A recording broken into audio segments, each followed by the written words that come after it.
بسم اللہ الرحمن الرحیم نحمده ونصلي ونسلم على رسوله الكريم اما بعد. معزز طلبہ، سبق نمبر 35 اور اس سبق میں باب و نکاح رقیق کے اندر ہم انشاءاللہ بات کریں گے باندی کا مہر جب وہ مولا کی اجازت کے بغیر نکاح کر جاتی ہے اور بعد میں مولا اس کو آزاد کرتا ہے تو اس صورت میں اس کے مہر کا حکم کہ اس کا مہر آقا کو ملے گا یا اس کو خود ملے گا، اس سے متعلق گفتگو، اور باپ کا اپنے بیٹے کی باندی میں تصرف کرنا یعنی اس کے ساتھ بغیر نکاح کے ہم بستری کرنا یا اس کی یعنی اس باندی کے ساتھ باپ کا نکاح کر دینا اور اس کو اپنی بیوی بنا دینا، تو ان سب صورتوں کو انشاءاللہ ہم جانتے ہیں۔ قبل میں بات یہ چل رہی تھی کہ باندی نے مولا کی اجازت کے بغیر نکاح کیا اور بعد میں اگر وہ آزاد کر دی گئی تو اس کا نکاح درست ہو جائے گا اور اس کو خیر عتق نہیں ہوگا۔ اب اسی کے اوپر ایک اور مسئلہ ہے مہر سے متعلق کہ مولا کی اجازت کے بغیر نکاح کیا اعلی الفن یعنی متعین مہر کے اوپر، مثال کے طور پر وہ 1000 درہم تھا، متعین کر دیا تھا وہ، ومہر مثلھا 100، اور اس کا جو مہر مثل بنتا ہے اپنا اس باندی کا تو وہ صرف 100 درہم ہے، لیکن اس نے جو نکاح کیا ہے وہ 1000 درہم کے اوپر کیا ہے۔ فدخل بها زوجها، اب آگے دو صورتیں ہوں گی کہ اس کے شوہر نے اس کے ساتھ دخول کیا ابھی تک یا دخول نہیں کیا۔ پہلی صورت کہ شوہر نے اس کے ساتھ دخول بھی کر لیا، ثم اعتقها، پھر مولا نے اس باندی کو آزاد کر دیا۔ اس صورت کے اندر کہ دخول کے بعد آزادی، اس کے اندر فالمہر للمولا، یہ جو 1000 درہم مہر متعین کیا ہے نا یہ مولا کا ہوگا۔ کیوں؟ دلیل یہ کہ لأنہ استوفى منافع مملوکۃ للمولا، کیونکہ شوہر نے وہ منافع وہ منافع استعمال کیے ہیں، وصول کیے ہیں جو مولا کے مملوک تھے، کیونکہ اس کے بعد آزادی ہوئی ہے نا، دخول پہلے ہوا ہے، تو گویا کہ باندی ہونے کی حالت کے اندر، مولا کی باندی ہونے کی اور مولا کی ملکیت ہونے کی حالت کے اندر دخول ہوا ہے، تو لہٰذا شوہر نے گویا کہ مولا کی ملکیت کے اندر منافع کو وصول کیا ہے، تو لہٰذا 1000 درہم جو دینا ہے وہ مولا کو دینا ہے۔ وَإِلَّمْ يَدْخُلْ بِهَا حَتَّى أَعْتَقَهَا فَالْمَهْرُ لَهَا، اور اگر ابھی تک دخول نہیں کیا تھا کہ یہاں تک کہ مولا نے آزاد کر دیا اور آزادی کے بعد دخول ہوا ہے، پھر اس صورت کے اندر ظاہر ہے کہ آزادی کے بعد جو دخول ہے تو مطلب یہ کہ اس عورت کے اپنی مملوکہ بوزہ کے منافع کو استعمال کیا ہے تو شوہر مہر اس عورت کو دے دے گا۔ فالمہر لہا، اس صورت میں مہر اسی آزاد کردہ باندی کا ہوگا، لأنہ استوفى منافع مملوکۃ لہا، کیونکہ اس نے منافع جو استعمال کیے ہیں وہ مملوک ہیں یعنی ملکیت ہیں اس عورت کے خود اپنی۔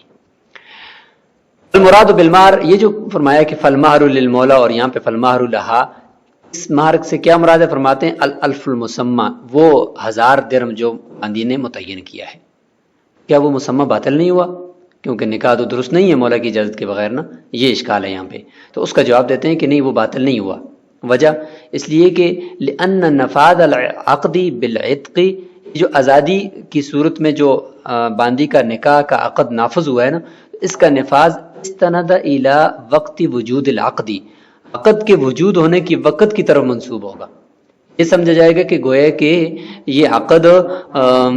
جس وقت باندی نے کیا تھا مولا کی اجازت کے بغیر، تو آزادی کے بعد عقد کا نافذ ہونا ایسا ہی ہے گویا کہ اسی وقت سے نافذ ہونا۔ تو یہ مجبوری کیوں پیش آئی؟ یہ مجبوری سے پیش آئی کہ اگر ہم اس عقد کو اس وقت سے نافذ نہیں کریں گے تو پھر شوہر کا اس باندی کے ساتھ جو ہم بستری کرنا ہے یہ تو پھر حرام ہوگا، یہ تو پھر زنا ہوگا، تو شوہر کو بھی تو اس چیز سے بچانا ہے نا، تو لہٰذا یہ ہم کہیں گے کہ ٹھیک ہے عقد نافذ تو ابھی آزادی کے بعد ہوا، لیکن مستند ہوگا، منسوب ہوگا وہ عقد کرنے والے وقت کی طرف جو آزادی سے پہلے کا وقت تھا، جو مولا کی اجازت کے بغیر کیا تھا۔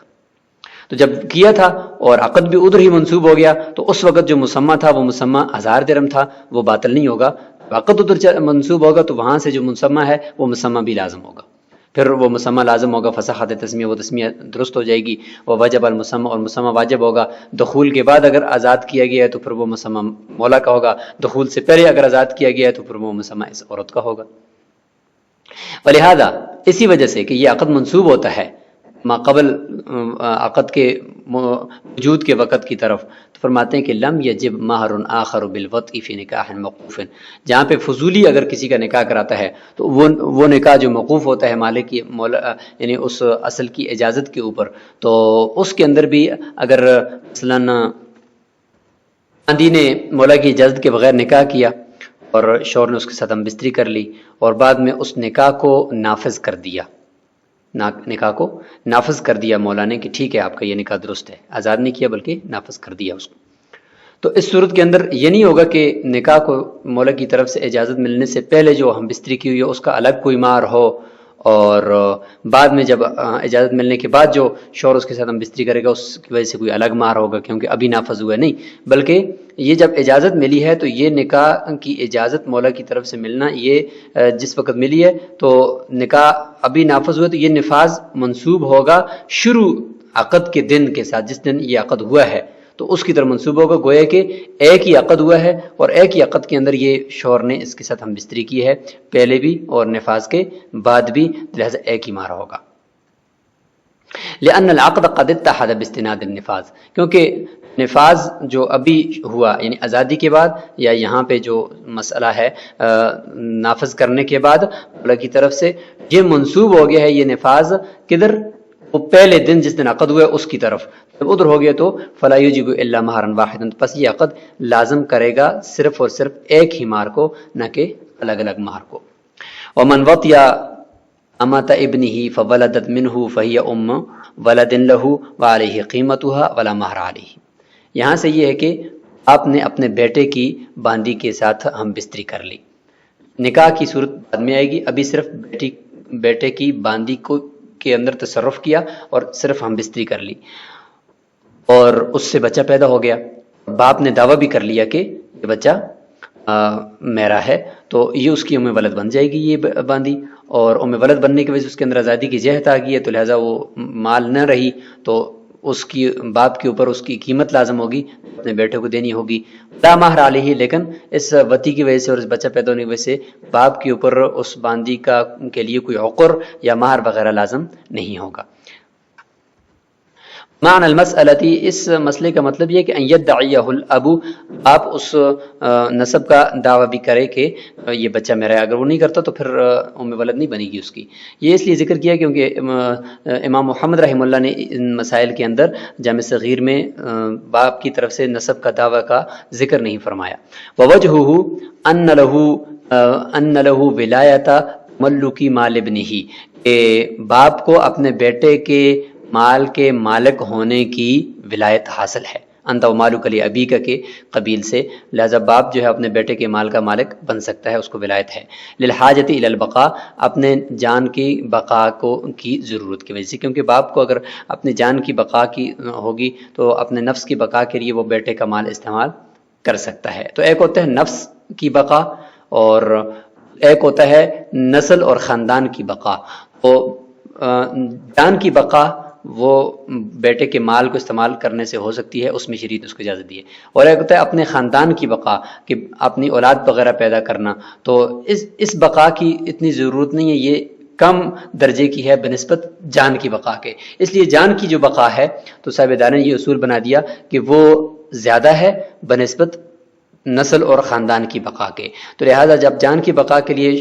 باپ اپنے بیٹے کے مال کو استعمال کرے گا تو اس وقت اس کے اوپر کچھ بھی لازم نہیں ہوگا، نہ اس کی قیمت وغیرہ نہ زمان، اور جہاں پر نسل کی بقا کے لیے بیٹے کی باندی کے ساتھ ہم بستری کر کے اولاد پیدا کرے گا تو اس صورت کے اندر باندی کی قیمت تو بہرحال باپ پہ آئے گی، کیونکہ یہ نسل کا اور خاندان کا باقی رکھنا اتنی کوئی بڑی ضرورت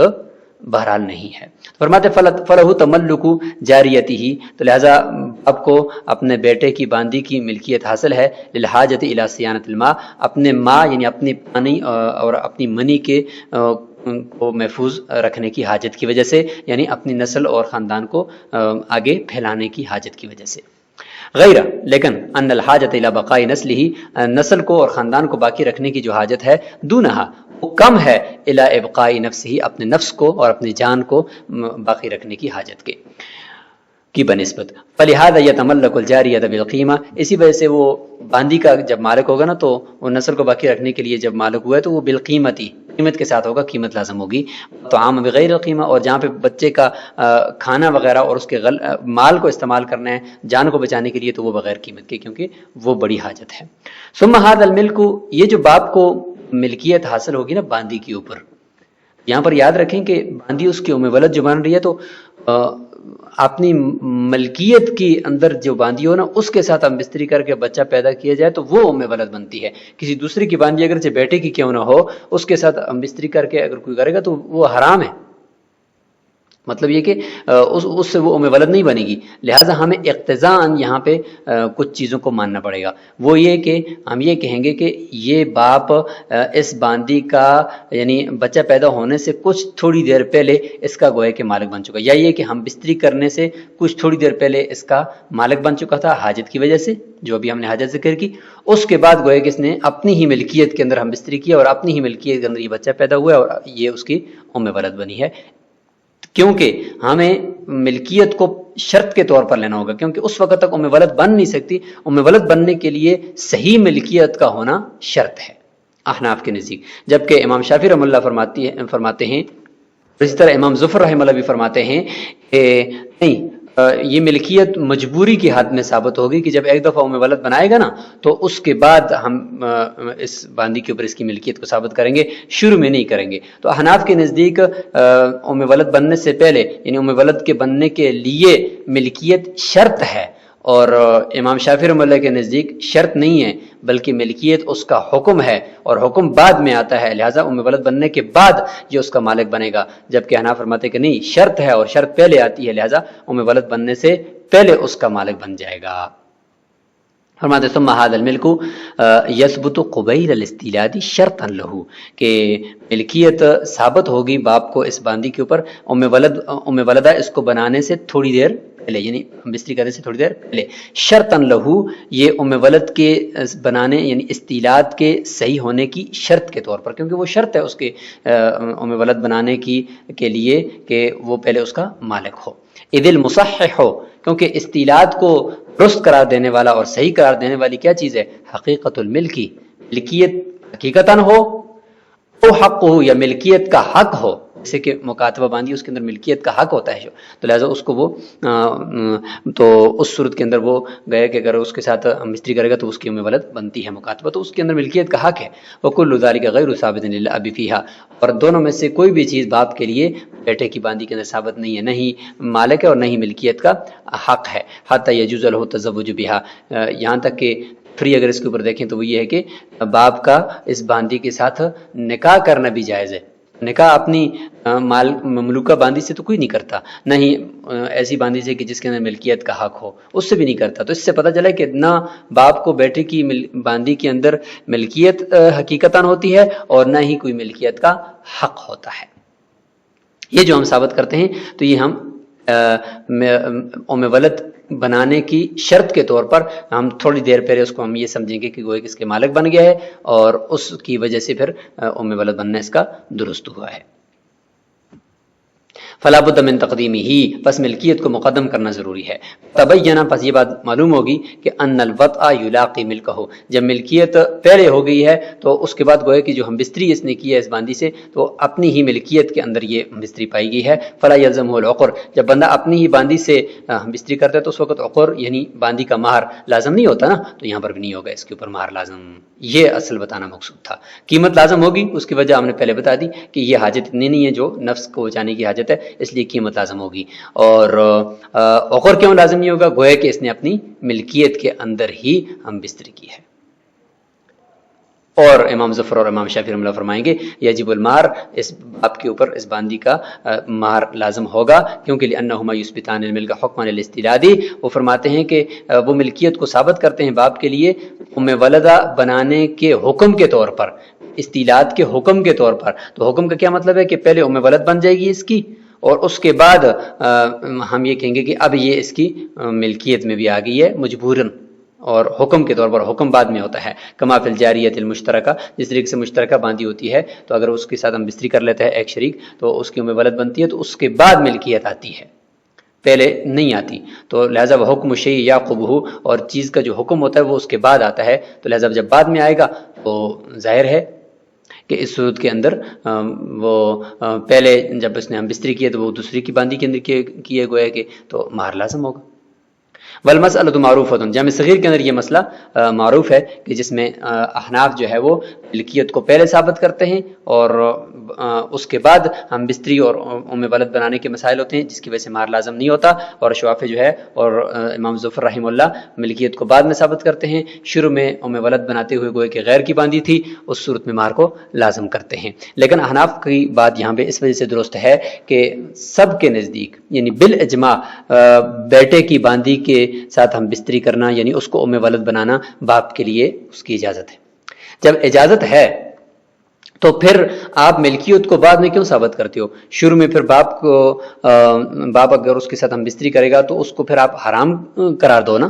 پھر تو وہ حرام وتی ہو جائے گی۔ اس لیے اقتضاءً ملکیت کو پہلے ثابت کرو تاکہ اپنی ہی ملکیت کے اندر وہ کیا کرے، ہم بستری کرے، اور اس کے بعد وہ ام ولد بنے اور مہر بھی لازم نہ ہو۔